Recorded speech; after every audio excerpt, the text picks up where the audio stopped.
everyone, good morning. So for today's video, I'll be showing to you on how to cook an adobong tilapia. But first, let's just prepare first the ingredients and recipes of adobong tilapia. After you prepare all of it, then you proceed to slice the onions and ginger. Make sure to wash it first, the ginger and onions, before you slice it.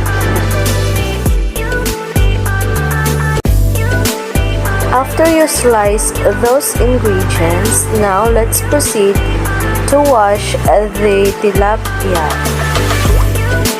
Make sure to wash the tilapia very carefully and slice it very carefully.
After you prepare all of those things, the ingredients and the tilapia, make sure to put a 1/2 tablespoon of oil and mix the ginger and onions.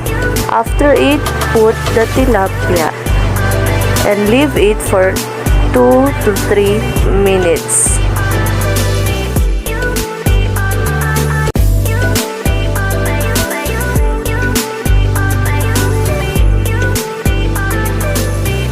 The next thing you will do is to add some soy sauce. After you put the soy sauce, wait for 5 minutes. After it boils, add 1 glass of water to absorb its textures.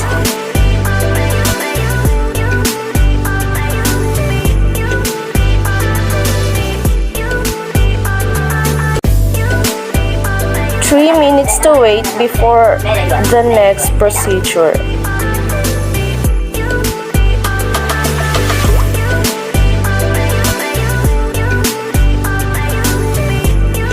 The next thing you will do is to add magic sarap to minimize its saltiness.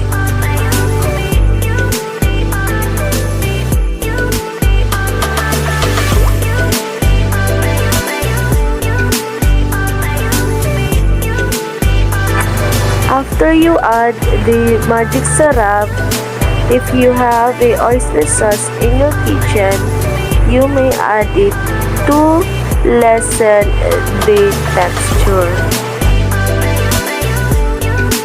The next thing is, it is depend on you if you will put a sugar or not.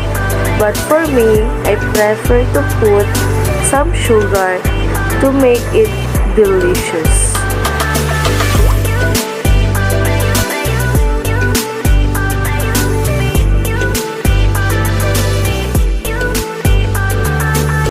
And if you want to have a spicy result, then you may add a sili green or paminta. It depends on you.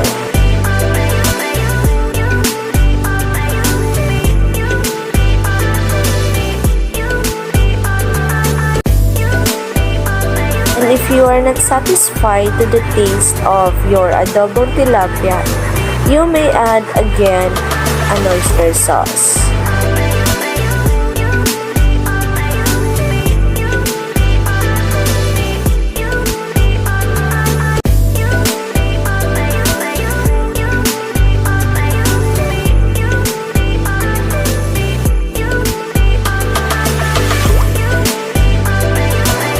The next thing you will do is to add a lemon, the juice of your lemon, to your adobong tilapia to lessen and absorb the spiciness of your adobong tilapia. After you put all of the ingredients in your adobong tilapia, wait for until 3 minutes and you're done. So I hope guys you learned something new from this video. Thank you very much guys for watching.